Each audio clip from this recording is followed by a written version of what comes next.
Another edition of I Love Black People Pan. My name is Awot Ngwenya from Zimbabwe. I'm hosting the meeting here at the HICC, where one of the offices of I Love Black People is located in Harare, Zimbabwe. We really appreciate your support, your efforts, using your own data to join and interact with our efforts to protect Black people from racism and xenophobia. We really appreciate all of you, members and ambassadors. I can see our country spokespersons are on call with us. Today, after the Pan-African, after the representatives, we're going to have Nana Akua to present us with the healthcare lecture and also Pan-African and organizing class with Dr. Tyrone Wright. I'll share the updated syllabus in our groups. To those who are not in our current class groups, you can just let me know through the comment section. Those who are on Facebook, also drop your contact details so that we can add you as well to our Pan-African current class. So to kick off the meeting, I can see our numbers are still low, but let us just proceed whilst people are still joining. We're going to have our country spokesperson to start off the meeting. We have our Ambassador Zo Agbe, all the way from Ghana, to give us a presentation. Yes, Brother Zo, can you hear me?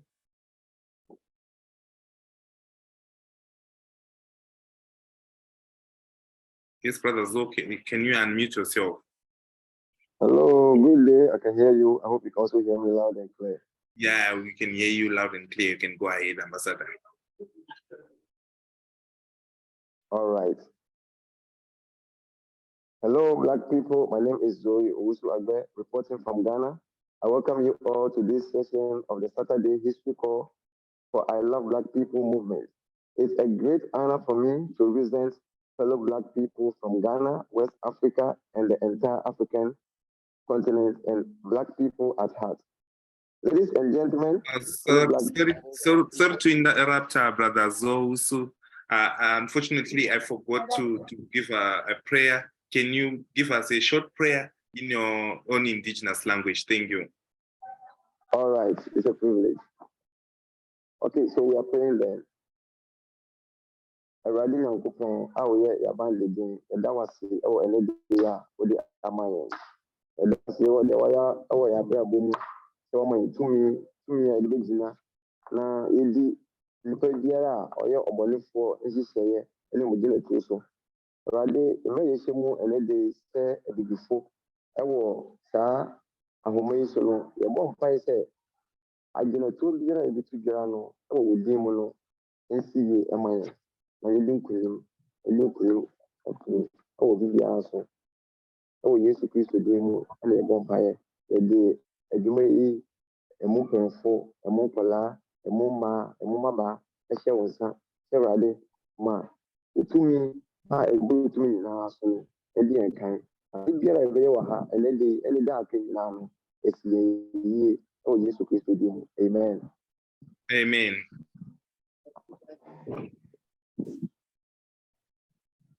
All right. Please, can I continue? Yes, sir, you can continue. All right.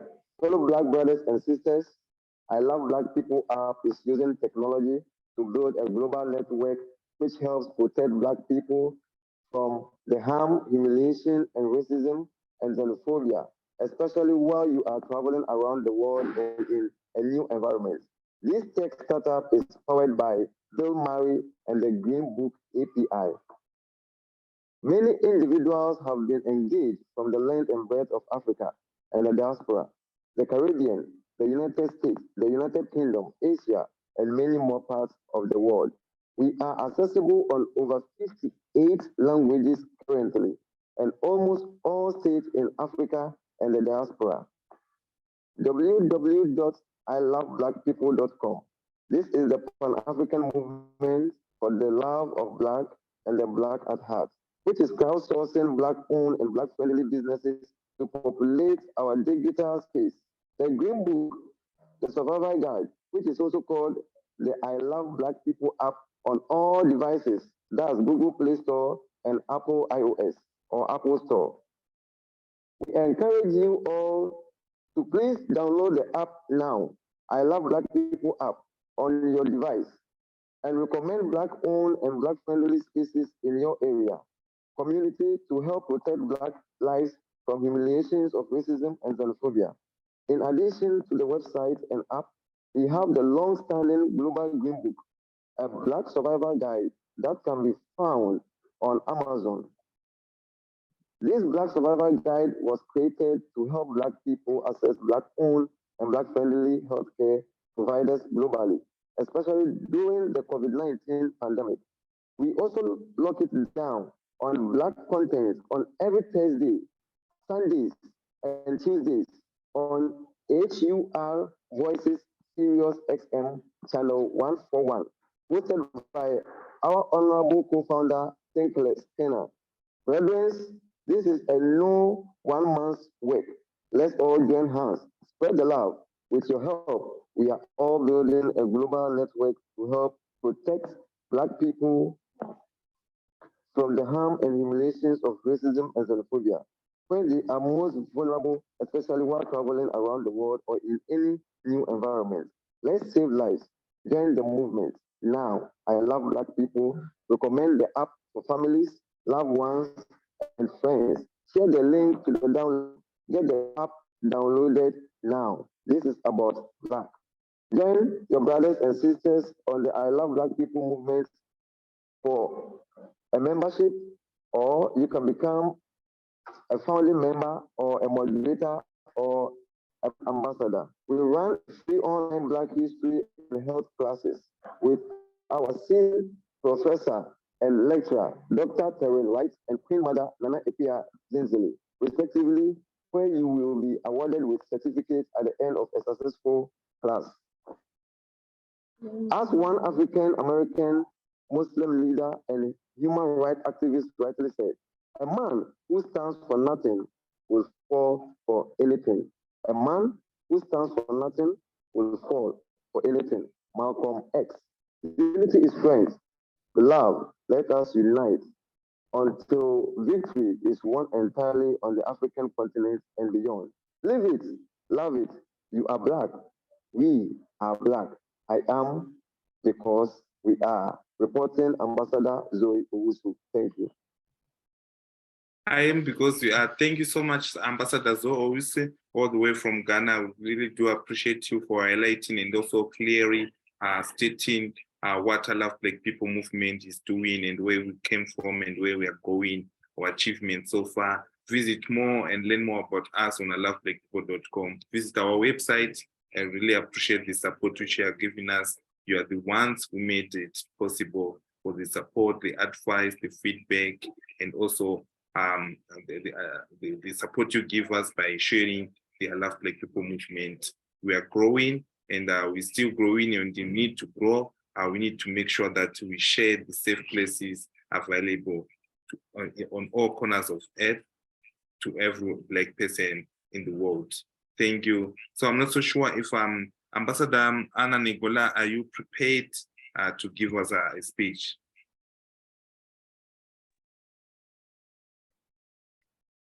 Good afternoon.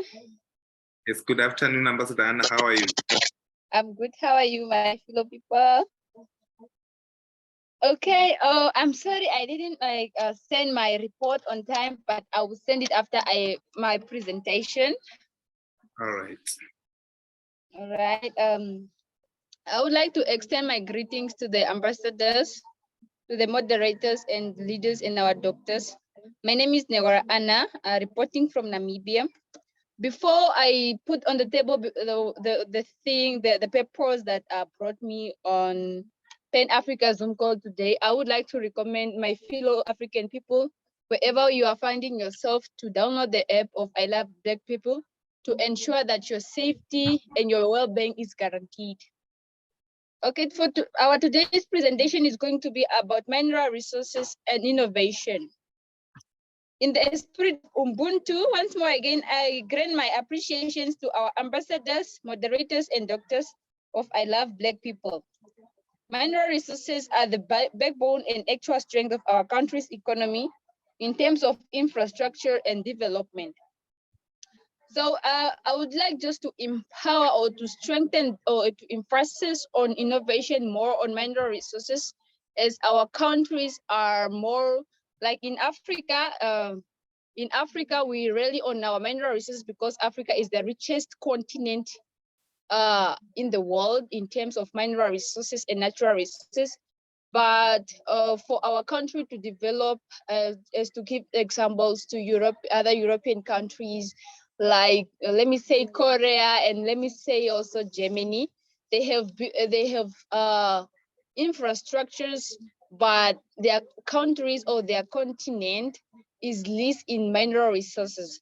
So as we are African youngsters and innovators, so we should come up with ways on how we will get access to our mineral resources, and in which way we are going to use our mineral resources for us to bring our country economy on a stable standard and level.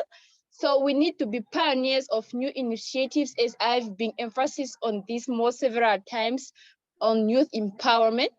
So in the spirit of Ubuntu, because we are existing relying on another woman being existence, because you cannot learn anything on your own. It is of importance if we mobilize youth, and also if leaders mobilize us and educate us more on mineral resources and how we will be sustainable developers of our continent if we are more educated on mineral resources and how we will build the Africa we want. So through mobilization and strengthening of youth empowerment among us and our mindset to be exposed to new initiatives on which ways we will innovate and which ways we will come up with new things concerning our development, the development of our countries, and how we should also raise the living standards of individuals in terms of us being access to our mineral resources, and we are using them in an effective manner. Okay, so we should come together in unity and collaboration and solidarity to remain competitive and recognize the importance of innovation in providing sustainable and low-cost solutions across mining infrastructure, value chain, especially in Africa. So we must be passionate about improvement and create a culture where we empower our people to challenge the status quo and actively explore new ideas and opportunities. Maybe we will build new banks, we will build schools, or maybe we will come up with our own mining companies, or and an organization made based on natural mineral resources, to just build our country and our continent to be like other European countries. So it is so sad. We have all the mineral resources in Africa, we have all the natural resources in Africa, but we have the pride to go and visit other countries which have been developed depending on African natural resources. To give an example, European countries really come and extract our mineral resources to go build their countries, and we remain the same, and we are not maybe stimulated in our mindsets are not stimulated to come up with ideas and solutions how we will stop that, and when are we going to be inspired by other generations, by other countries, when we see them that their countries are well developed with infrastructures, and our African continent is just the same. So we must make maybe an organization or a mobilization whereby we will make a research on how we can reach to a common goal or a solution to make the development of 2063 sustainability come to existence, and to ensure that it's a question. Okay, my question to Anna is, what measures are you putting in place to give a grant, especially the young people, to get involved in mineral? Okay, this one, okay, Mr. Okay, I would like to answer your question, or maybe I will drop my number here because we have to conserve time. Then you add me on WhatsApp. Then I will give you a call, or we can, yeah. Okay. Just give just a quick update on what you are doing as a youth there in Namibia. Maybe that will help. Excuse me. I just give a quick update in answering our brother Bishop on what you are doing. Can you hear me? No, I cannot hear you well. All right. Maybe you can drop your number, but we will have the question answered. Okay, maybe I can drop the answer on the group. All right, you can just reply in the chat room as well. Thank you so much. Okay, with this being said, it is through this culture that a range of innovative products and processes have been developed, all of which are designed to facilitate increase in efficiency, lower costs, and add value to our industry, provide a competitive advantage for our mining services business, and facilitate lowest quartile production costs. But today, I don't have that much long speech or much a long presentation. I would like to close my presentation to appreciate all by being online and your time to listen to my presentation, and those who have questions, the moderator will drop my number and connect you and link you so for more discussions and more questions and suggestions. Thank you so much. Thank you so much, Ambassador Anna. That was Ambassador Anna give us a quick update on what they doing in their country and the efforts to engage and also to be involved in terms of mineral resources. Yeah. So the presentation, will definitely send it. I can see Siabonga was requesting for it. Yeah. So without wasting time, let us cross over all the way to Nigeria, where our brother Ambassador Ifesnachi is to give us a quick presentation as well. We're running out of time. Yes, brother Ifesnachi, can you hear me? Yes, I can hear you. Are you there? Yes, we're there. Good morning, good afternoon, good evening, depending where and when you are watching this video. I am Ifesnachi Uroko, a country speaker representing Nigeria. My greetings to everyone on board this meeting. The theme of this course today is unity and the spirit of Ubuntu. My views is based on achieving true unity, not political unity, which does not last because of a selfish interest. So these are my presentation. Unity as a word can be said to mean oneness, togetherness, unification within and without. So unity, as we know, is very vital in our lives. This is true because it is when you are united within yourself that you'll be united with others. But if you are not united within yourself, then you will live a life of chaos, which results to no unity with every other person. If you are not united within yourself, then you will live an unplanned life. You will live a life of no direction. You will live a life based on what the day brings, not based on your plans. And as you know, any individual that lives his life or her life based on what the day brings is actually baseless. And this is what is affecting the African people today. So as we can see, we cannot discuss micro unity without discussing macro unity first.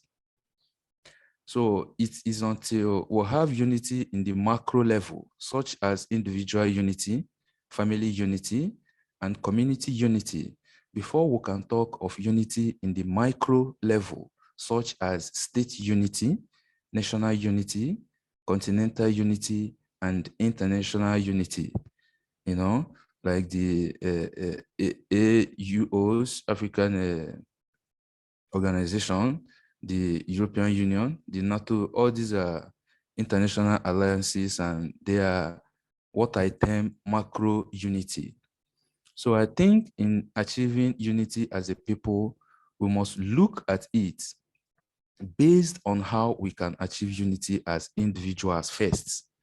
Then our family unity between the father and the mother and the children, then community unity, and the circle continues. The truth is that we cannot actually achieve unity without the right spiritual process. We cannot achieve unity, be it individual or community unity, without being in the right consciousness. And one cannot attain right consciousness without being rightly spiritual. I mean, without being in the right spiritual path.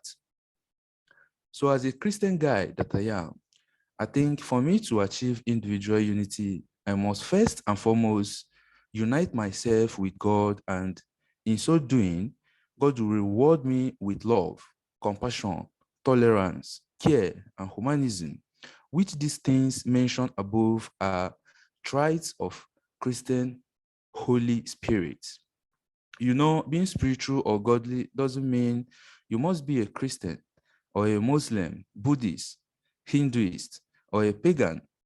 You know, a pagan can also be godly, likewise a traditionalist. What is important in uniting ourselves is not our spiritual inclination, but practicing our faith in the right consciousness, which Christians call Christ consciousness. So what I'm saying in essence is that for us as a people to be united with others in the outside world, that is in the physical world, we must be united with the source of all things in the inside, that is in the spiritual world, especially as they say that one with God is with majority. So also, I tell you that if all humans are rightly having a good relationship with God, then subsequently, we will have a robust relationship with one another, since all will be connected with the source in the inside, I mean in the spirit. But if all of us are connected in to different gods or forces, as it is the case now, then we will continue to tread the path of disaster, chaos, selfishness, hate, racism, xenophobia, and all the bad things that comes with wrong consciousness or no consciousness at all. So again, I say for Africa to be united as we want, we must look back and look within ourselves to know if we are building in the right spirituality, to know if what works for A will work for B, to know if what they have recommended for us is truly meant for us. And in such way, Africa will find a way to be united in the inside and will definitely be united in the outside if united in the inside. So as we can see, we cannot discuss unity without discussing the right spirituality if you are a believer that the spiritual world controls the physical world.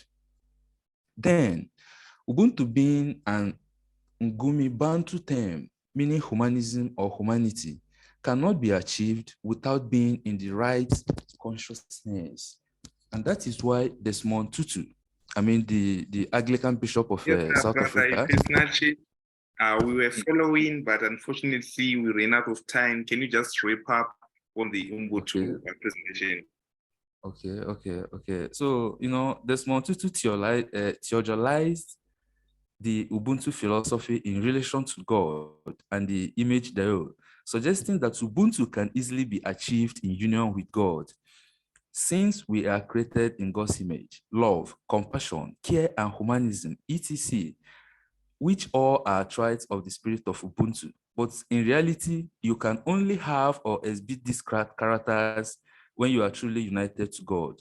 Then God will give you these characters, which is the spirit of Ubuntu, and it will be displayed, excised, and revealed in you.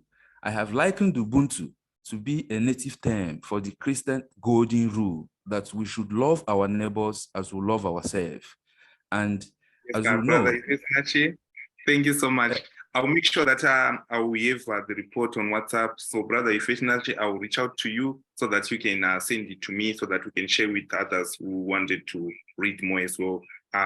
If you're available next week, maybe we can have him to continue as well to give us another presentation. So today we're focusing on the spirit of Ubuntu and unity, and all the speakers touched on that presentation. We only have Brother Elijah who's going to give us a quick update, just 5 minutes, because Nana Kua is already on call. We'll just give you 5 minutes to prepare for the class. So Brother Elijah, can you hear me? You have only 5 minutes to do your presentation. Yes, I can hear you. Can you hear me? Yes, I can hear you. You can go ahead. Okay, today we are talking about unity and the spirit of Ubuntu. So in the African concept of Ubuntu, which means I am who I am because we are who we are, the Ubuntu vision is readiness can provide healing in the midst of our many current crises and divisions. Even before the COVID-19 showed up in our global family, we were living in what we call a hot mess times. In our current context, race, ethnicity, and color have all become reasons to divide and be conquered by fear. Put simply, we are in a perilous time, and the answer to the question of who are we to be as Black people will have implication now and in the generation to come. We have a choice to make as members and ambassadors of I Love Black People.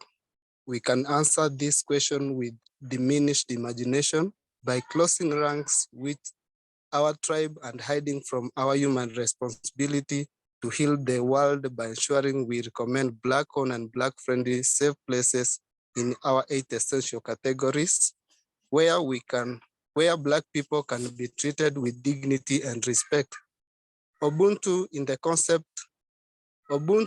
concept comes from the Zulu phrase, which is Omuntu, Gumuntu, Gabantu, which literally means that a person is a person through other people. And the other translation of Ubuntu is I am who I am because we are who we are. That's why in I Love Black People, we say I am because we are. Which with this in mind, I will be deeply sorry. Yes, Brother Elijah. I think Yes. we ran out of time. Also, I do have your report. We made sure we share it with others on WhatsApp and also via email, so to those who drop their emails. Thank you again for a wonderful presentation today for our topic and our theme for this week, which was unity and the spirit of Ubuntu. And also, main speakers touched it, and they encourage all of you to start the spirit in your own homes, going out towards communities as a nation so that we can grow ourselves. Thank you all. We have Nana Akua to present on the healthcare lecture. I can see more people still wanting to present, but you can drop your phone numbers so that we can add you to the slots for the coming next week. Thank you all for the support and love. Let's join Nana Akua with the healthcare lecture. Welcome, Nana Akua, to the healthcare lecture. Good morning, good afternoon, good day, everyone. Thank you for joining us today. Abner and Chris and Pay Award, Ethan Sanache, nice to see you. All right, greetings, everyone. Where's Yvonne? She ain't here. Award, she not here? She's here. Yes. Hey, Yvonne. All right. So today, I think it's the last, the 8th session within our cycle, correct? Yes. Okay. So I have tried to pull up the lesson. So let me see if it is there, if you allow me to share. You are allowed.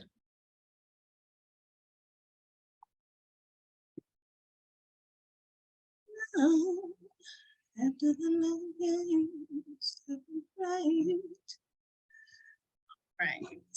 Right. So this is last week's. This is not. This is the one I was trying to see. I believe so. I think it's at the end. So what we're going to talk about today. Oh, this is funny. So this is the one I was trying to pull up from last week. And I couldn't pull it up. So I have some duplicates. I've revised things, but I must have named them the same thing.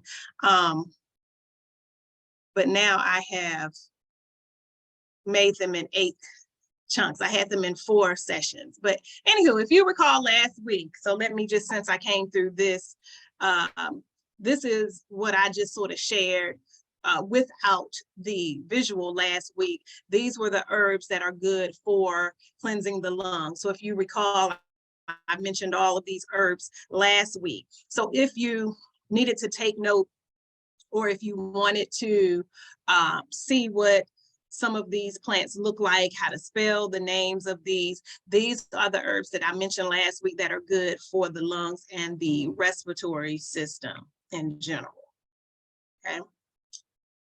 So, and just some other visuals that I didn't go through. Same thing here. This is the handout that where I was speaking about herbs that are helpful for healing the skin, creating beautiful skin.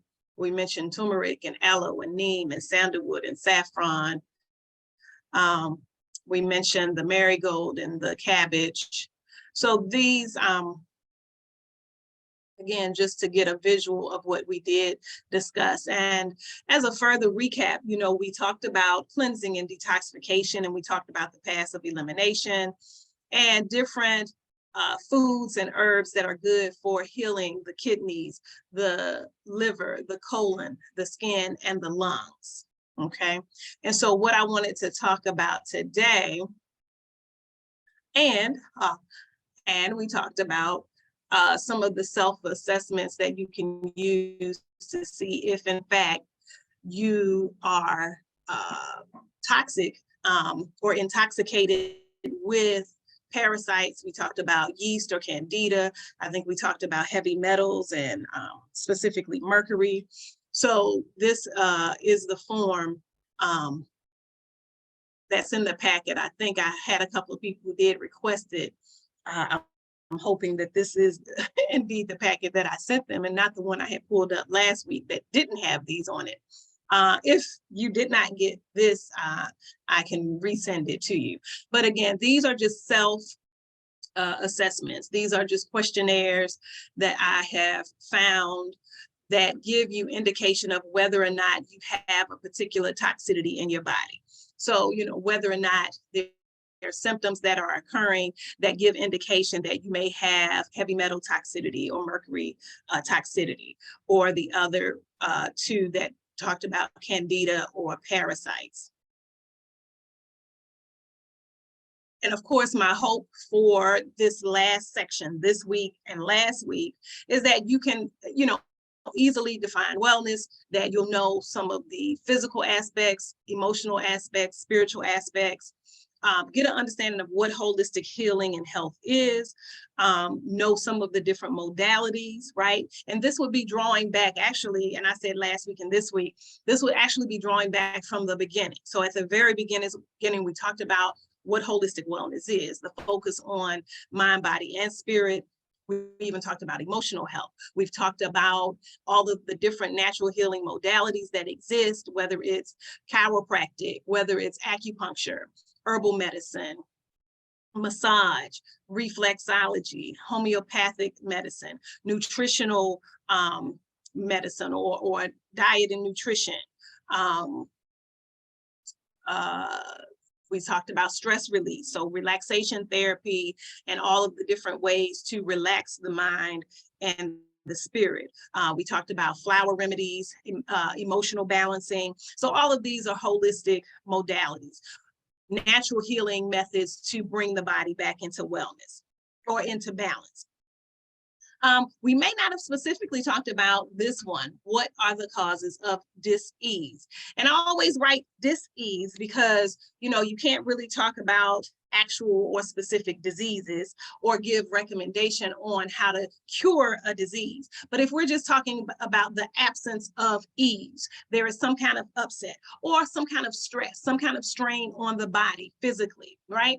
Different conditions that we know of that people develop given their diet, given their lifestyle, given their environment, given their age, and different things of that nature. We know that there are causes of certain conditions and ailments. And from a naturopathic perspective or a natural healing perspective, what we generally consider as the cause of disease are two things. One, malnutrition, right? You're not getting the nutrients that you need in the body, right? Your diet is absent of the vitamins, the minerals, the amino acids, all of the nutrients that the body needs to function properly. You're not getting enough water. You're not getting whatever in your diet, your liquids, your solid foods. There is something lacking and you lack proper nutrition, right? And the other is toxicity. So either you are malnourished, or there is some toxin in your body. So there is some sort of disease-causing microorganism in your body that is creating some sort of imbalance or some ailment or condition. So whether it is an overgrowth of bacteria or parasites or yeast or candida, these are things, or fungus, which is same as candida, but these are just different words you may be more familiar with. These microorganisms that are causing some sort of physical imbalance or upset that's causing a quote unquote disease. These are the causes of disease. And I may not have specifically said that previously. So just so you know that. And then, you know, ideally you would know how much water to drink, what kind of water to drink. We've discussed these things. You know, I personally prefer distilled or alkaline water, but any good, clean, purified water is going to be necessary. We know that we need half our body and body weight in ounces. And we know that we are made up 67% of water, or 2/3 of water, just as the earth is. So this is how we are in line with nature. We need water. Water is a major part of us. It cleanses, it purifies, it heals, it hydrates. So it's absolutely necessary for so many conditions. We got an understanding of what stress is, right? Some kind of strain or stress or pull on the body, on the mind, on the spirit, right? And there were breathing exercises. There were massage or physical manipulations that we talked about, reflexology, massage, deep tissue massage, things of that nature that we talked about in terms of relieving stress. We talked about certain foods or herbs that are good for relieving stress. We talked about some just lifestyle changes, meditating, praying, changing your routine, your habits, just joyful things. Remember the handout that had 101 tips of how to relieve stress, going for a walk, or jogging, or fishing, or whatever. So we talked a great deal about stress and how to relieve stress. Food and diet, hopefully you have an understanding when we talked about the vitamins and minerals, we talked about superfoods. All of these are things, and I'm just sort of recapping so that you really have an understanding of these health principles that we've covered during this cycle of the Pan-African Health class. Exercise and movement, I've probably not focused a lot on, but let me just say you have to move your body. It is very important to get adequate exercise. If you are not a gym person or a person that follows a rigorous physical routine, that's fine. But what you can do is walking, taking the stairs, walking steps, or stepping or marching in place. I have friends who laugh at me because that's probably one of the things that I probably do most frequently. If I know I didn't feel like going and getting on my treadmill, or if it's the weather is not conducive to me going for a walk outside, I may simply stand in my room and march in place, like high knee, like military style marching, right? And I may do it, depends on how I feel. I may do it for 4 minutes, I may do it for 10 minutes, right? But the point is to get my body moving, to increase my circulation, to strengthen and tone my muscles, and get some kind of cardiovascular movement going. Every day we need to be moving. If it's stretches, it can be slow meditative movement like yoga or Tai Chi or Qigong, or it can be jogging in place. It could be running on a treadmill. It could be jogging outside. It could be the stair climber or the elliptical, or these different exercise equipment that you may find at a gym or that some people have in their homes. But some sort of exercise is very important. We've talked about detoxification. That was just last week, and we're still sort of in the second part of that this week. But we know that cleansing the body is important. We come in contact with a lot of toxins or pollutants that will harm the body. And we've talked about the different ways to cleanse our paths of elimination and just have good cleansing and detox protocols. Emotional balance is important. We talked about that when we talked about the flower essences, and I gave examples of different emotions that we have, some negative, right? Some just sort of what they are. But whether we want to face the fact that we have some sort of irrational emotions or some out of sorts emotions, in order to bring them into balance, the flower remedies and some of the herbal remedies that we talked about are a good way to bring the emotions back into balance. So the last thing that I had talked about last week that we would focus on today, and we're back at this point again, I pretty much just pulled some information on blood pressure, just for informational purposes, so that we could understand what blood pressure is, what our normal range is, and then what are some support foods and supplements and habits that can keep our blood pressure in a healthy range. We'll also talk about the glycemic index, which is a chart for people who are suffering from diabetes, or it maybe runs in their family and they're trying to avoid becoming diabetic. But this information I think is very important and just really a good tool to use. So not saying, hey, take this for your blood pressure or take this for diabetes, but because it has this information focusing on what foods you should likely avoid and which foods you should include to maintain a good, healthy blood pressure. I really, really liked this chart. And you see, I pulled this from this website here, where they give this chart for informational purposes, Vaughn's onepagers.com. But I liked how they gave the range in addition to this information here along the sides and the bottom that just gives some preventative information or just some educational information. So we know that blood pressure, right? We have what's called a systolic and a diastolic number, or diastolic and a systolic number. And so we know that this normal range is what is listed here in the green. And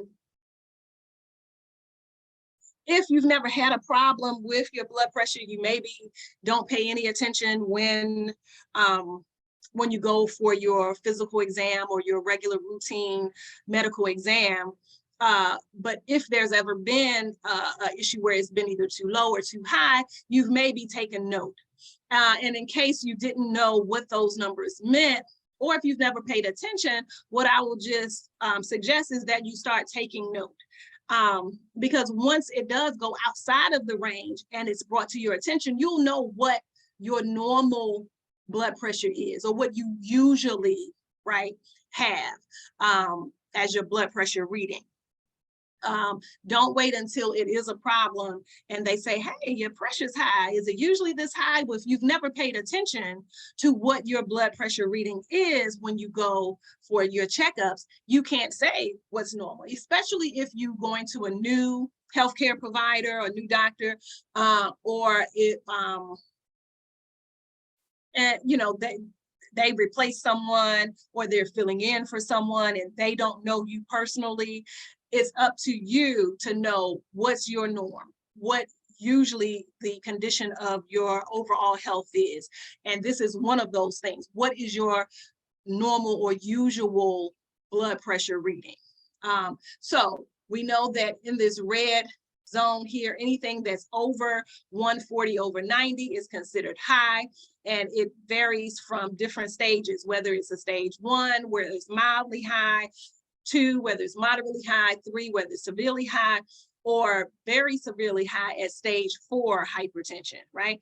So this is very, very serious in any of this range, but definitely the higher you go, we know that you're at risk for a heart attack, cardiovascular disease, stroke. This may be an indication of kidney disease, and then of course can lead to death. So we know that keeping track of this and staying below this 140/90 is crucial. And really, even before you get to this point, yeah, they're going to consider this borderline and they're going to be looking out for, okay, this diastolic number is too close to 90 or it's getting close to 100, that's a problem, you know, so they'll say it's high. Or if this systolic number is too close to 140 or is right at 140 or just above 140, they're going to also give caution that, okay, it's not necessarily severely high or to where you maybe, you know, need to be overly concerned, but it's something that you have to watch out for. So we know that 120/80 is around what you ideally want to be. And we know that not everyone suffers from high blood pressure. We do know that some people have hypotension, where they have low blood pressure, right? And so we know that this creates a certain level of concern as well. We know that one would become weak and tired. They can have fainting spells or be really dizzy and out of sorts, and can even fall into coma. And of course, we know it can also lead to death. So noting your blood pressure is very important. We also know that you can buy the blood pressure cuffs and monitor it for yourself on a daily basis, especially if you know you're stressed, if you know that your lifestyle or your diet puts you in sort of a category where it would be of concern and you kind of have to pay close attention or keep track. You can monitor it yourself in between your regular checkups. So just some things to note in terms of blood pressure. We know that there are certain foods that you should just avoid if in fact you either have high blood pressure or you're trying to keep at a normal range. Avoid high salt foods, medium salt foods, saturated fats, hydrogenated oils. These are all no foods. You really want to avoid these from your diet altogether. The thing I'll say about high salt foods is know that it's not just the actual salt shaker or the actual salt. You have to pay attention to prepackaged foods, and you have to look at the sodium content. You have to see, even in certain seasonings and spices, in addition to the herbs and spices, they may add sugar to them. They may add salt to them. So you have to really look at what salt you're bringing into your body through your diet, even if it's not actual salt that you're sprinkling on your food.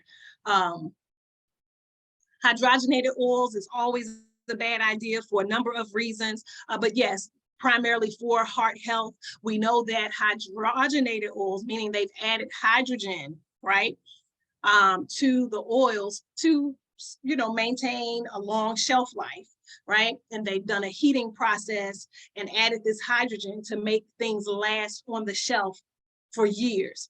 Well, this is not, of course, it may be good for sustainability for the food if you're trying to eat something years down the road, but this of course is not good for your body. And since if it's food, then we need it to be good for our bodies, right?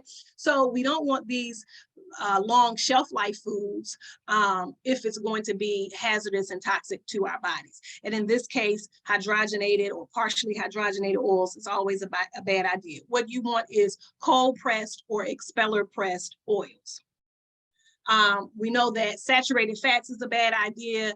These are your high fat foods. A lot of times it will be with certain types of oils or fats that the foods are prepared in or that they just naturally contain. So we're talking here, you know, your high fat meats, your pork, your beef. These are always going to be the culprit here. I don't care how much they say. Here in the States, they have these commercials now promoting pork that says it's the other white meat. So, you know, chicken or chicken breast or turkey breast, these are usually what they call white meats, which are supposed to be superior, which is a whole nother mind game, because that just, that's brainwashing to let us think that whatever is white is better.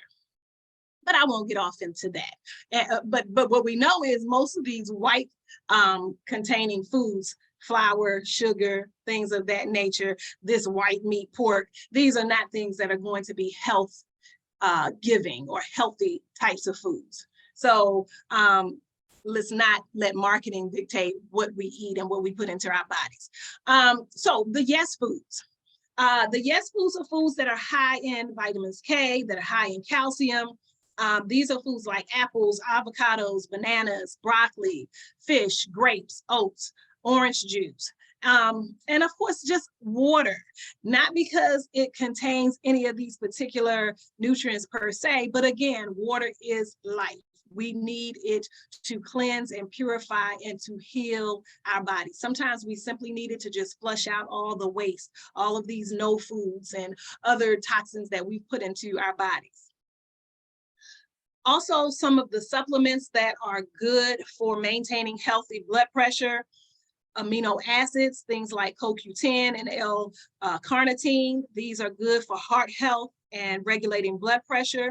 Foods like flax oil or fish oil. These are also going to be good for heart health, preventing cardiovascular disease. We know that herbs like hawthorn berry and garlic and many others, juniper berry, and some others we know are good for heart health as well. Specific minerals that are good for regulating blood pressure traditionally have been calcium, magnesium, and potassium. And then vitamins such as vitamin C, D, E, B complex, folic acid, and niacin. These are vitamins that are good for regulating blood pressure. And then just some other lifestyle things, other tips in terms of lowering your blood pressure. Stop smoking if you smoke. Reduce your weight if you're overweight or if you have excess weight. Exercise. We just spoke about moving your body, getting proper exercise. This is key. Low salts, low proteins, and that speaks back to the meat thing again. Better sources of protein. We talked about that in weeks, I think 2 or 3. You know, there are plant-based options for protein. If you are doing flesh or meat for your protein, then you definitely need to limit that and reconsider some of your heavier, harder to digest meats that have high contents of fat in them, like your beef and pork. But so that's what's meant by low protein, not a lot of protein, and then good choices of your proteins, especially if you're talking about flesh or meat proteins. No, avoiding caffeine, mild sedation. I don't know exactly how this is worded a little weird, so I'm not sure exactly, but I would say if you are taking anything like, say, alcohol or other drugs that cause some sort of sedation, you don't want to go, and I think it's probably the same in terms of something that's going to be more exciting or bringing you up, whether it's something that's bringing you up or bringing you down. All of these things can impact the heart and the condition of the heart. So keeping everything at balance is going to be your best option if there's stress or if there's a need to unwind or to relax. We had a whole section, again, when we had the stress management class where we talked about herbs that help and act as a sedative or nervine herb, so that can relax the mind and body if the mind and body is overworked or overstressed. You have to get some sufficient rest or sleep. I can't say enough about this. When I used to consult with people about their health, people would often come talking about, I need more energy, I have a lot to do, and so on and so forth.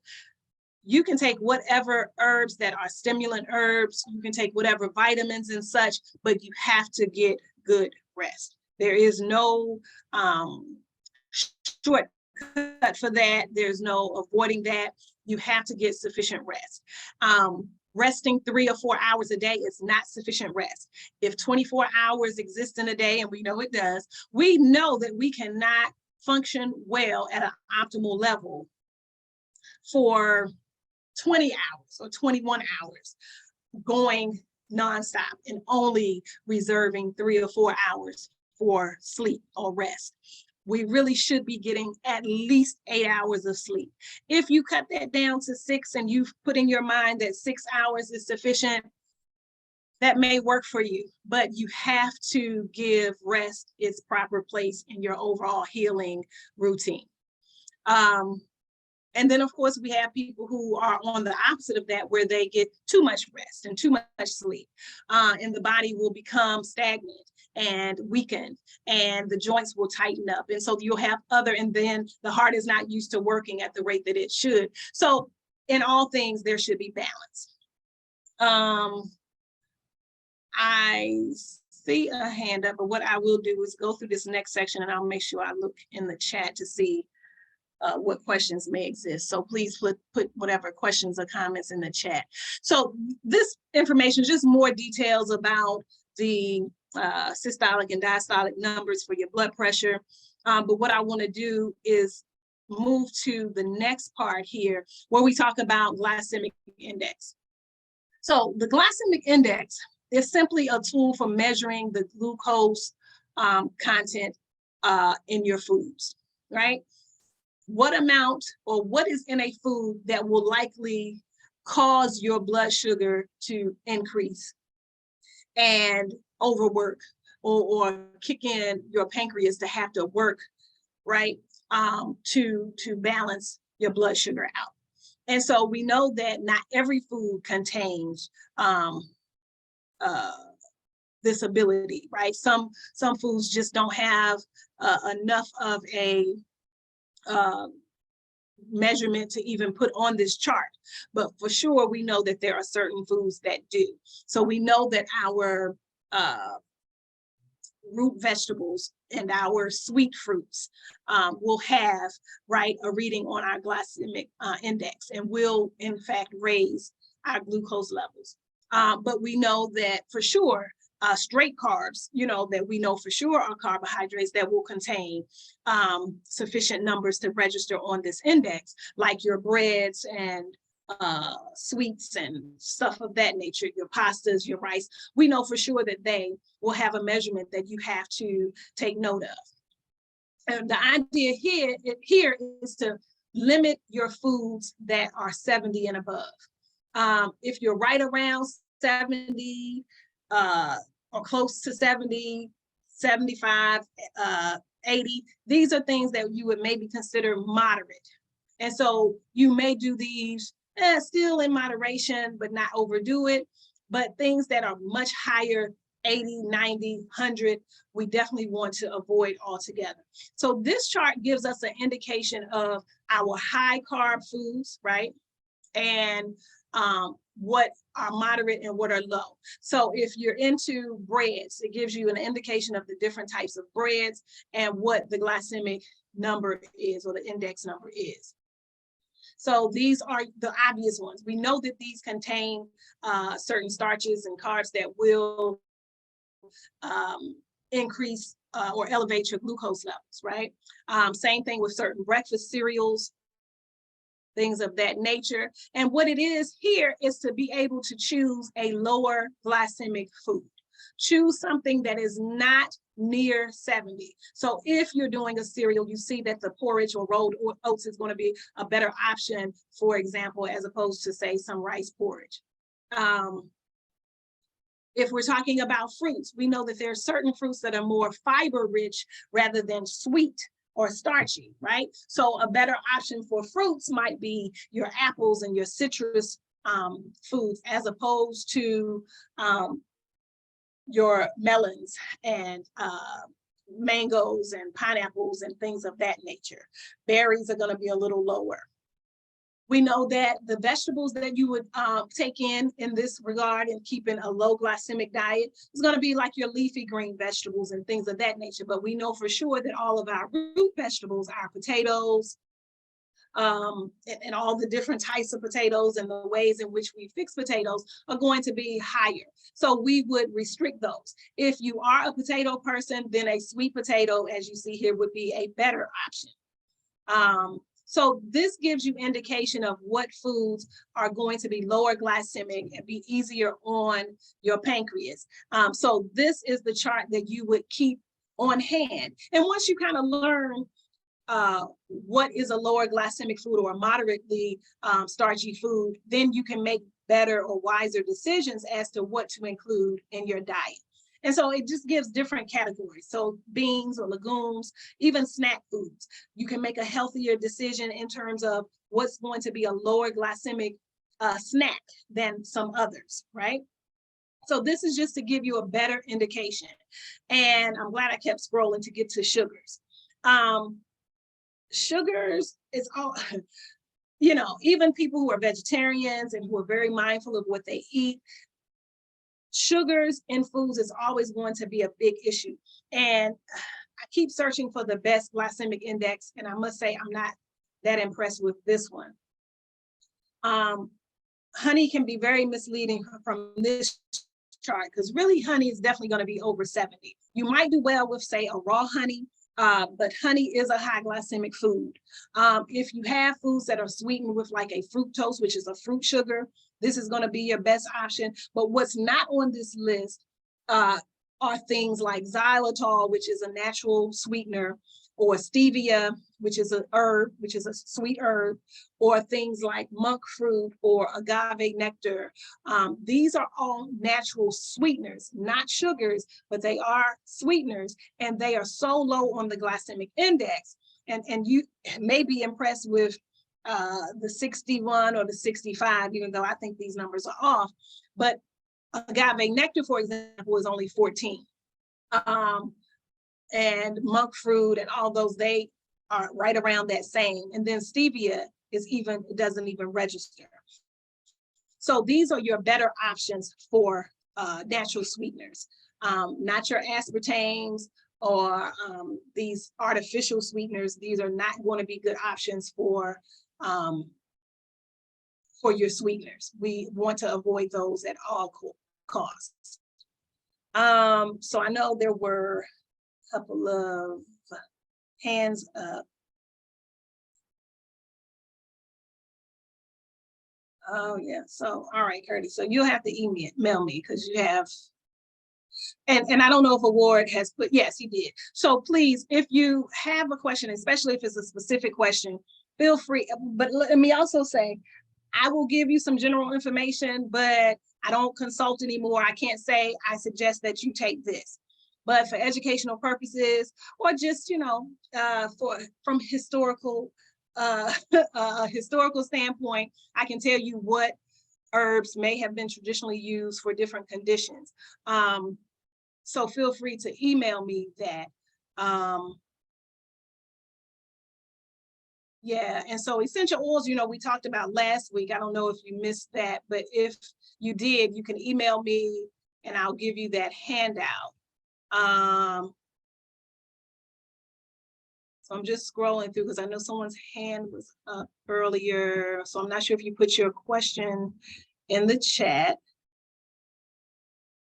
Okay, so it's a couple people requesting the handout. So yes, just email me and I'll send them to you. I'll gladly do that if you do have a specific question. And usually what I've been doing these days is just sort of referring you someplace or where you can find some information online. But I always know pain is always a really big issue for most of us. No one wants to be in pain. So we know that there are anti-inflammatory foods like diuretics. There's something called sea cucumber that's really good. We know that ginger and turmeric, we've talked a lot about during the course of this Pan-African healthcare class. Those are really good anti-inflammatories as well.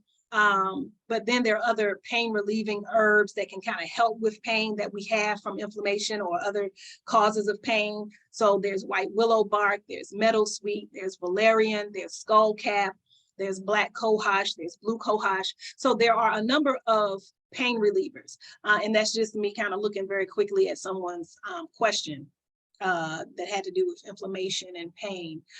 So I think, okay, so I think these questions were not for me. Yeah, so next week we will kind of start at the beginning of our cycle. And if you will join us, I would love to see you, and I'd love to see your beautiful Black faces. I see Emmanuel, the only one. Is everybody gone? What happened? Oh, okay. But and everybody has turned their cameras off. Okay, there's a Ward back. But okay, so I am out of time, but good to see you all. Thank you for joining us, and I will see you next week. And as always, I bid you good health and peace.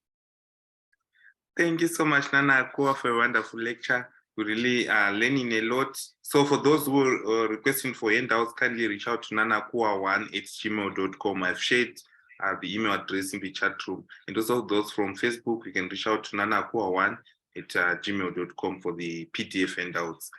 Yeah, thank you all for the support, for joining the healthcare lecture. We are quickly jumping off to Dr. Taryn Wright to learn more about the Pan-African history and the organizing class. Yes, Dr. Wright, welcome.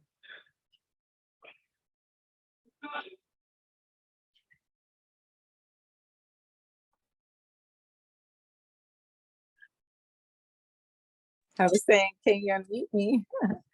Hello, good afternoon, good morning, good evening to everyone. Welcome to the Pan-African History and Organizing course. Let me bring my camera a little close here. Okay, good. So I wanted to, so if you noticed a couple of weeks ago, 2 weeks ago to be exact, I loaded up several articles that apply to the film that we actually watched. So that is the why I didn't load new articles, because you actually, if you go back, you already have them, right? So there's several. There were a speech from Nkrumah, the Pan-African Congress's resolutions, along with a speech by Nkrumah on the OAU, the need for a unified African government. Okay, so I'll be going back, but what I'm going to do is just give you some historical context right today. And you can go back. I'll go into the WhatsApp group and I will repost them, like, because I know there's a lot of dialogue going on. So I will repost those actual articles and materials. But they are actually already there for those who, you know, saw when they were posted originally, right around the time that we started to watch Cuba and African Odyssey. So what I wanted to discuss today is just the Nkrumah, in particular, Kwame Nkrumah, Osagyefo for Kwame Nkrumah, along with the Organization of African Unity, and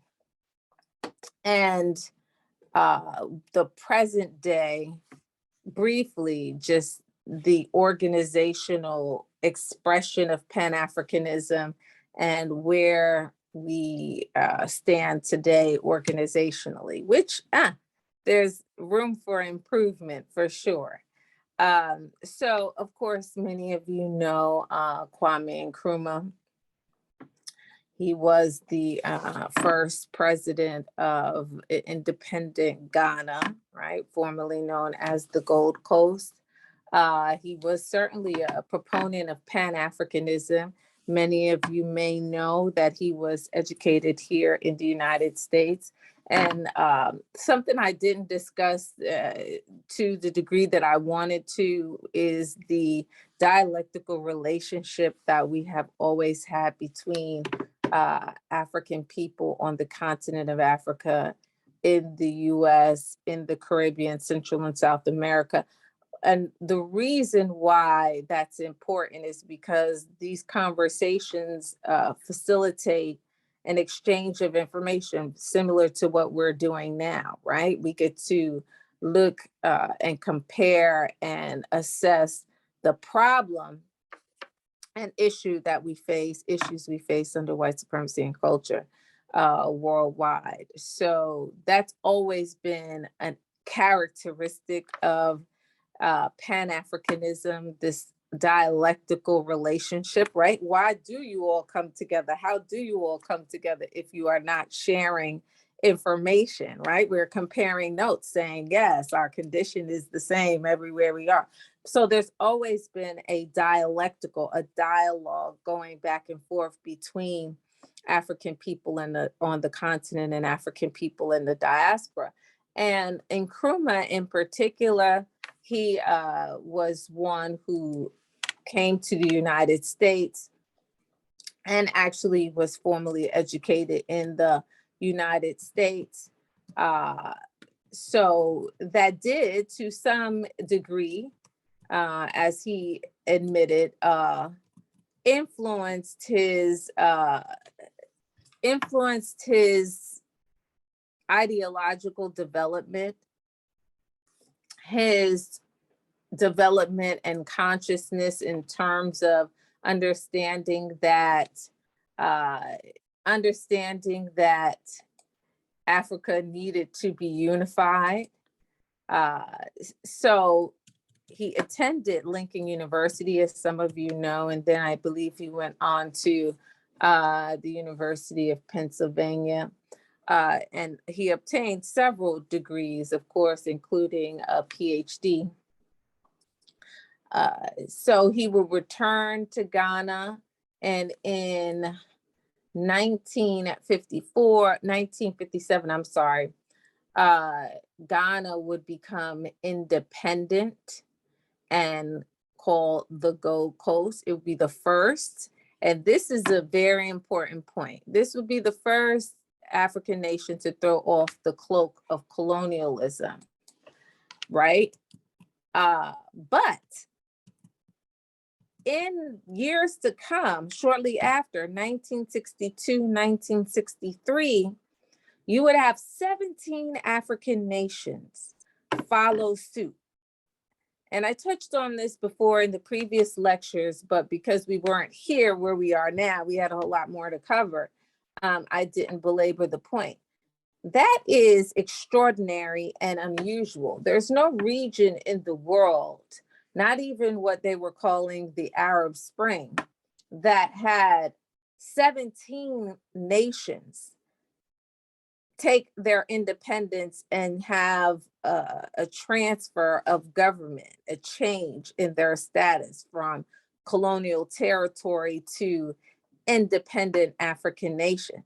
That never happened anywhere else in the world. And it is significant that it happened on the continent of Africa. That says that the consciousness of the people on the ground at that time was very much a collective consciousness from coast to coast, north to south.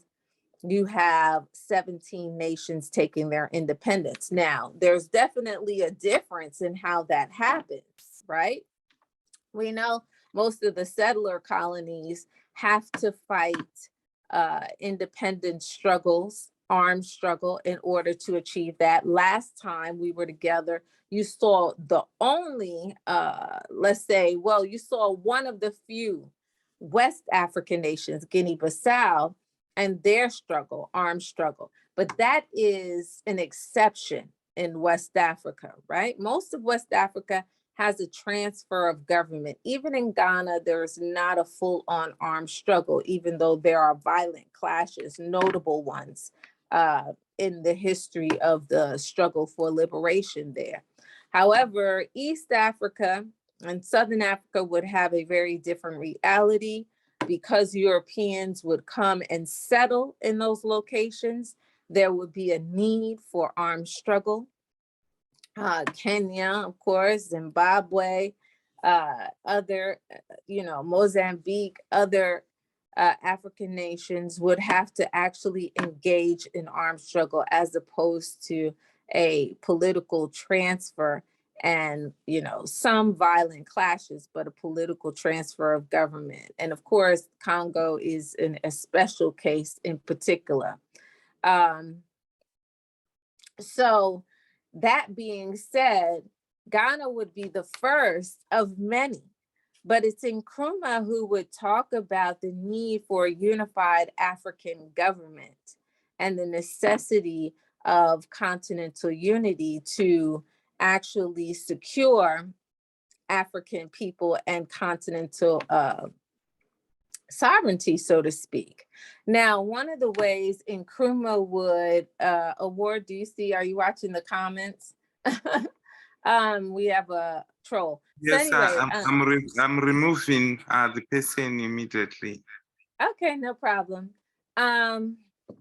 So we have Nkrumah initiating a body called the Organization of African Unity. He initiates it in 1963, as you all know, around the same time as 62, 63, as this spring in Africa of African liberation, okay? There are 32 signatory governments. This Organization of African Unity, which should facilitate continental unity, and another word for that would be Pan-Africanism, had 32 signatories, and the headquarters was the present day location as the African Union, which is Addis Ababa in Ethiopia. So the function and the purpose and the mission, let me say that way, the mission and the aims of the Organization of African Unity was to foster and facilitate continental unity. No problem. Continental unity. And I think it's important to say that today, the present organization that you are aware of, which is the African Union. So the OAU eventually becomes the African Union. That is problematic. This is very problematic today. Why? Because the African Union presently, 60% of the funding of the African Union comes from the European Union. And that is unfortunate. The present structure that houses the African Union in Addis was built by the Chinese. It was supposedly a gift from the Chinese. Let me put that on your lap, think about that, but let's go back to one other thing. With Du Bois, and I did not, in the context of this course, fully have the dialogue I wanted to have about Du Bois, which I usually address him early on when we're reading the chapter on Booker T. Washington, Pan-Africanism and Pan-Africanist. But Du Bois would be the initiator, as you all know from reading that chapter, of the Pan-African Congresses, of which would be continuous, okay? And there would be 5. You actually have, in the context of our group, you have 2 of the resolutions of the Pan-African Congresses, the most important. One, the 1919 First Pan-African Congress, which is continuous think tank where African leadership strategizes around the condition of African people under imperialism and the the 5th Pan-African Congress held in Manchester. Some say one of the other most important Congress, where African leadership right before the dawn of African liberation actually are strategizing around how this will take place. And within 10 years, 1954 to 1964, you have what I would say is the independence of Ghana, and then these 17 African nations take their independence in a matter of 2 years, 1962, 1963. Then you have in 1963 Nkrumah initiating the Organization of African Unity. That Organization of African Unity, the setting for the production of that organization comes out of the Pan-African Congresses, notably the Manchester Congress. And that's important to understand, because there's a series of Pan-Africanist organization that facilitates where we are today. Now, some drop the ball, some do not. And so you can assess from the readings that I gave you the integrity of the mission and the wherewithal to carry that out. But the Pan-African Congress, 5th Pan-African Congress, would give way to the OAU. The OAU, in essence, will transform into the African Union. And this is important history for us to understand, but it's also important for us to understand it so we know that what we need to do, right? Unfortunately, we've taken a step back continentally in terms of Pan-Africanism manifesting as a continental expression, because there have been interruptions. One, when I tell you that the African Union is 60% of its funding comes from the European Union, you should be appalled at the very least, disappointed. When I tell you that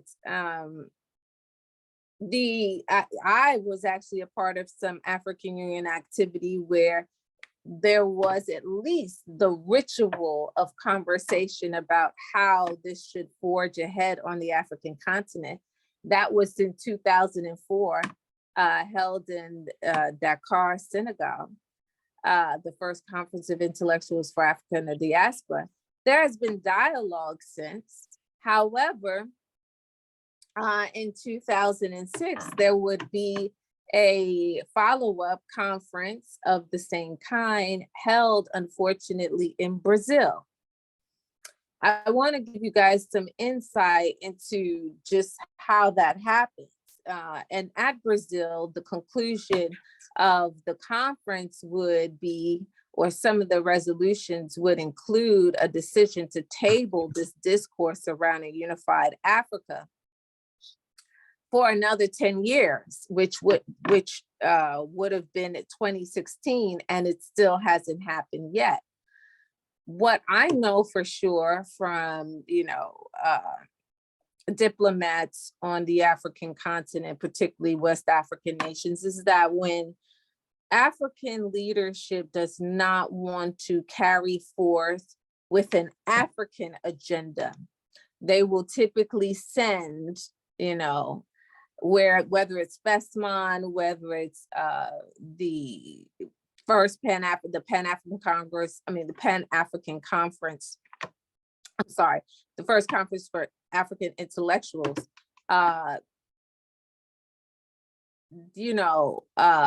they will send it to South America, okay?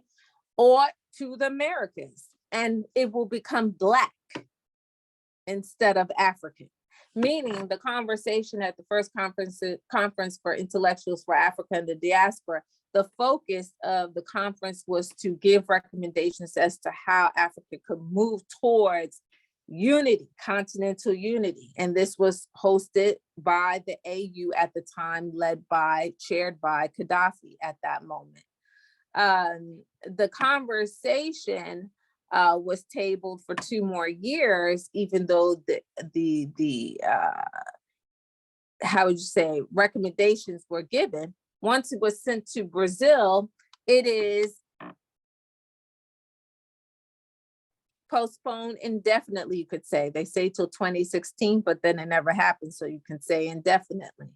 What African leadership on the continent stands to lose by continental unity is that they go from being heads of states, presidents, to governors,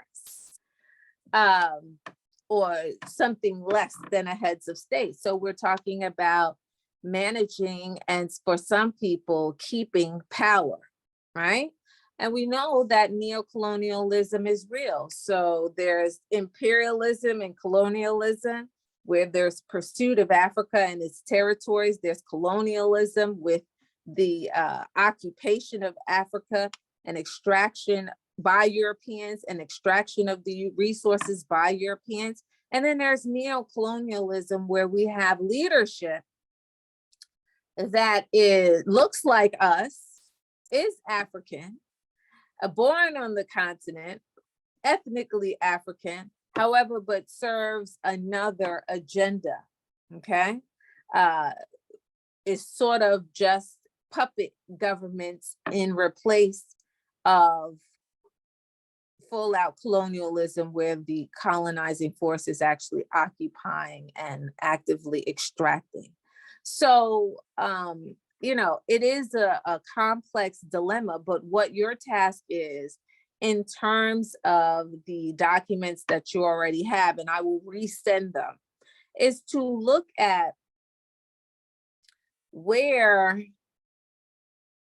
they were and where we find ourselves in terms of the present desire to see continental unity. And I would propose this, that African unity on the continent, or Pan-Africanism on the continent, does not have to manifest in the form of a United States of Africa.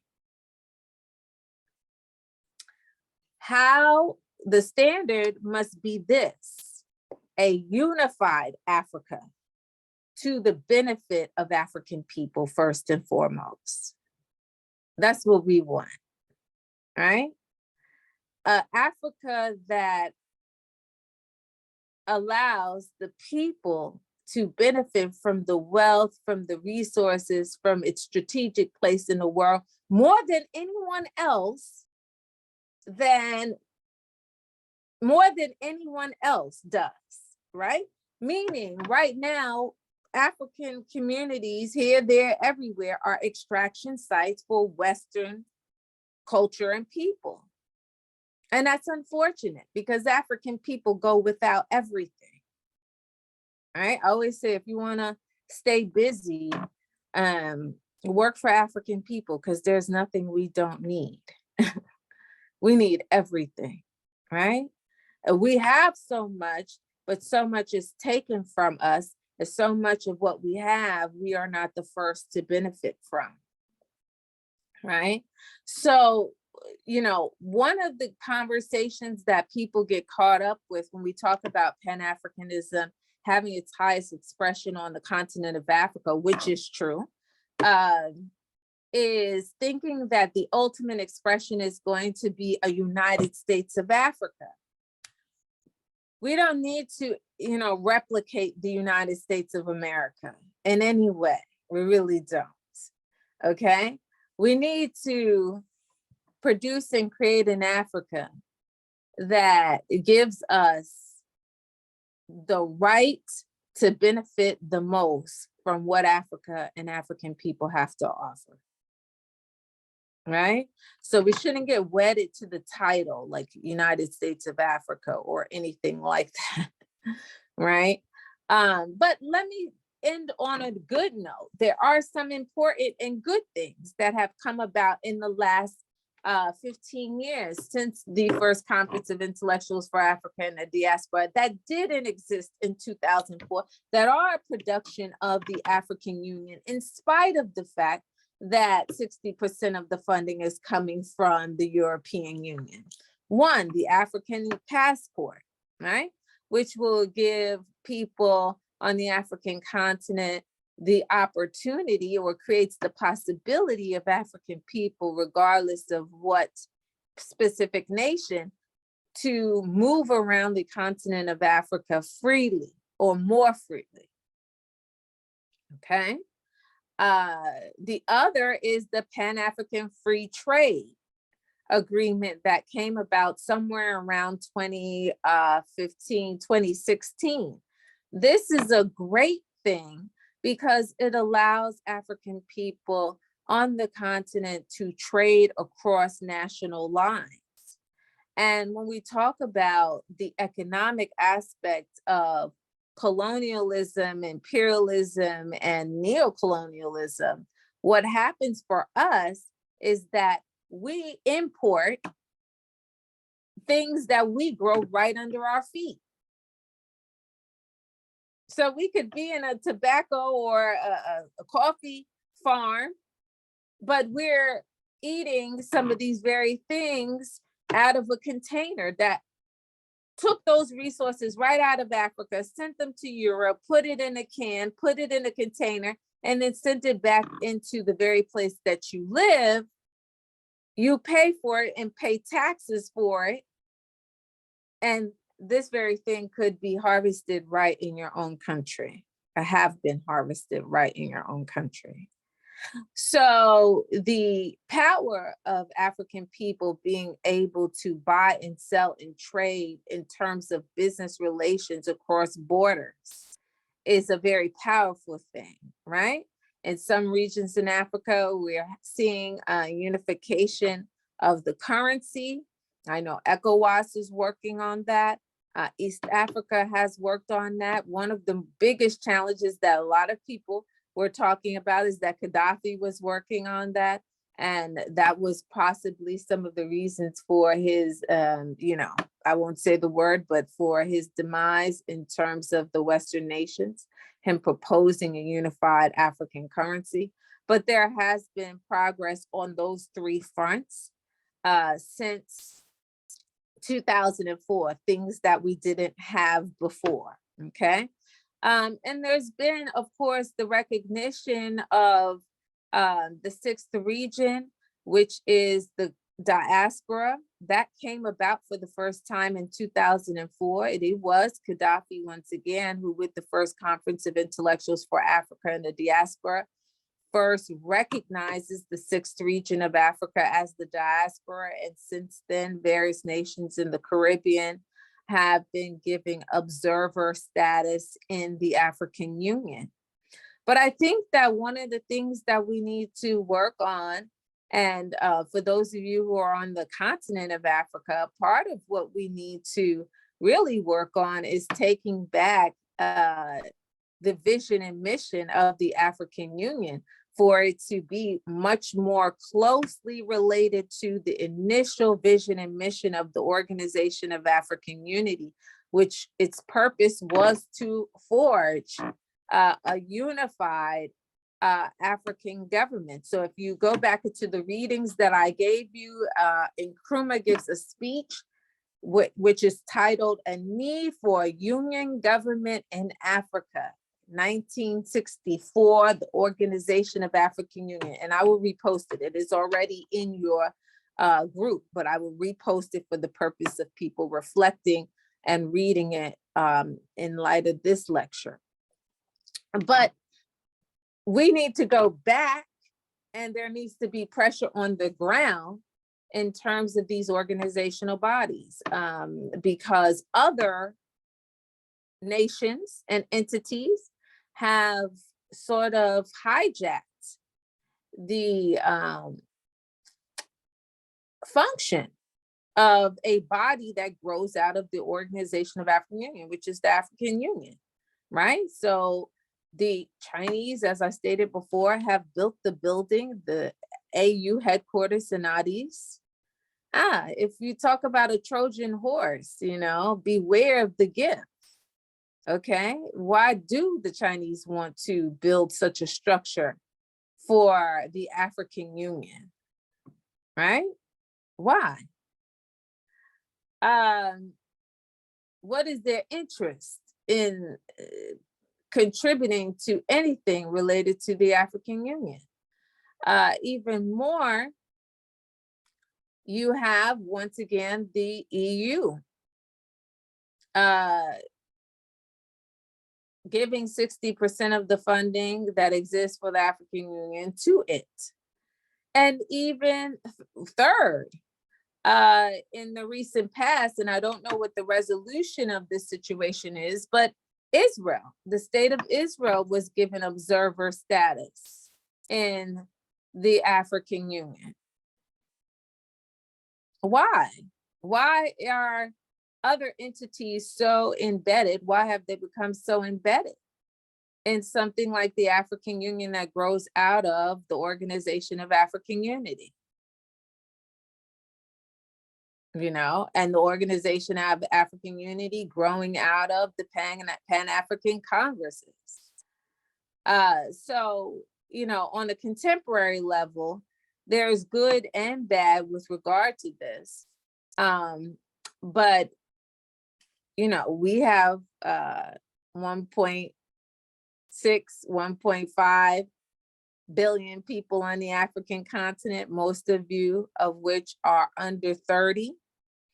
So you can change the trajectory of this because you own tomorrow. Tomorrow belongs to you, right? The next 20, 30 years belongs to you. And you can change some of these dynamics with regard to that. For us, Pan-Africanism must mean that African people benefit first and foremost, right? That was the significance of me showing you the case, the African exclusion measure, where you have an African person in America challenging the US government to the benefit of African population internationally, right? At the end of the day, when we talk about Pan-Africanism, Black people and African people must be the beneficiaries. If we cannot weigh and measure what the benefits are to us, then it is not Pan-Africanism. Unity is not enough, right? Unity for the purpose of eradicating oppression and exploitation, and unity that is to the benefit of African people is what Pan-Africanism truly is. And it's not an esoteric thing, because we don't want to get into signs and symbols when we're talking about a people who have such a harsh material reality, right? A wealthy people that have such a harsh material reality. And when I say wealthy people, I'm talking about the people who are born in the most resource rich and wealthy place in the world. Should not be the least or the last to benefit from what it has to offer. Okay, so I'm gonna stop there. I see comments in the chat. I'm gonna take them. I'm gonna repost what has been posted on this, because I took the opportunity to just, when I showed Cuba and African Odyssey, share a number of documents, some of which I mentioned in this lecture. I will take the opportunity to repost them, the ones on Nkrumah, the OAU, the speech in particular, and the Pan-African Congress resolutions, the 1st and 5th, for your examination in light of our discourse on this, okay?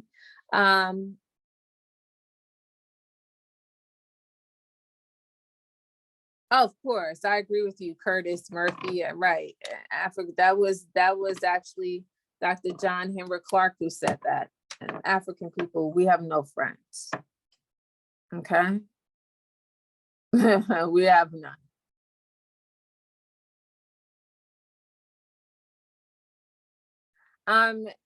So I don't want to mess up your first name. So Peter, that was in Nkrumah. It's in Nkrumah.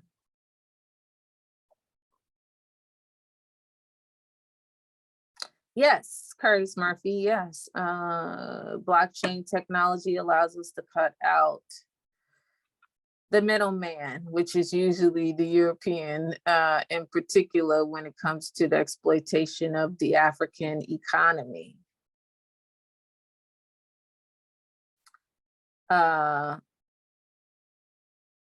Right, and so let me see that Eve, I don't want to pronounce your name wrong, but I'm gonna call you Ife. Ife Inachi. I'm gonna say this, we have to change the way we think about it. I propose us to discuss why is Africa the poorest continent, but the mineral industry of the world. Right, so I would say, I would speak about it differently. It's Africa is the richest continent, and the people have been robbed. So how do a people who have been robbed and continue to be robbed take it all back? I think Congo had a developing situation in the past year where they said they would not allow foreigners to mine some very important resources, probably one of two that come out of the Congo, cobalt and coltan. I believe it's one of those that they said they would not allow foreign miners to mine in the heart of the Congo any longer. If you search it, you will see some of the recent developments on it. And that is an important move, a strategic move. Whoever controls the Congo and the 9 surrounding countries and Africa controls the bulk of the world's resources. And so that was a very important move. Let's see if they can maintain that position, right? And then once one says that it has to be domestic miners in the Congo, we need to know how they're doing their business, right? Who are they doing their business with, right? Because neocolonialism is a big issue in Africa. We have African leadership that looks like us, but don't serve our interests. And this is why it's important for us to qualify things.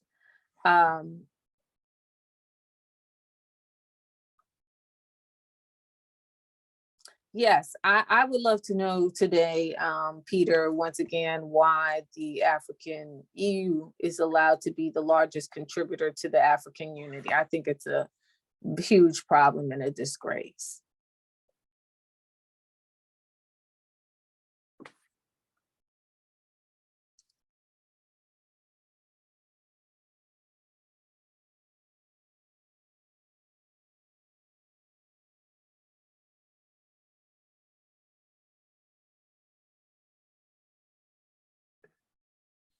Okay, hold on. I'm gonna photograph what you said.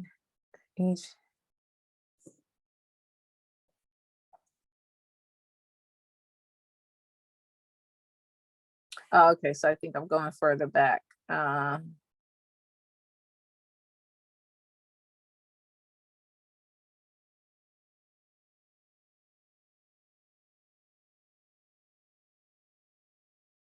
Yeah, I think that that's an important strategy. I agree with you.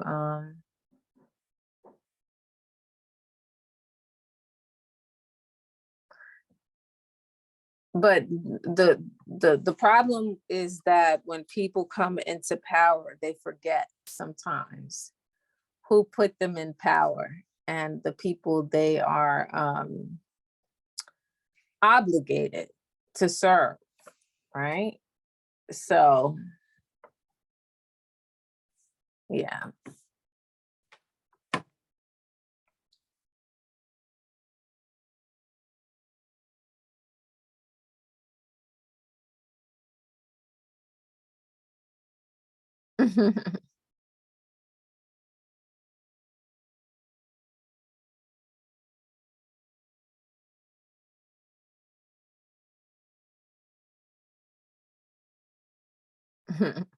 Okay, so I'm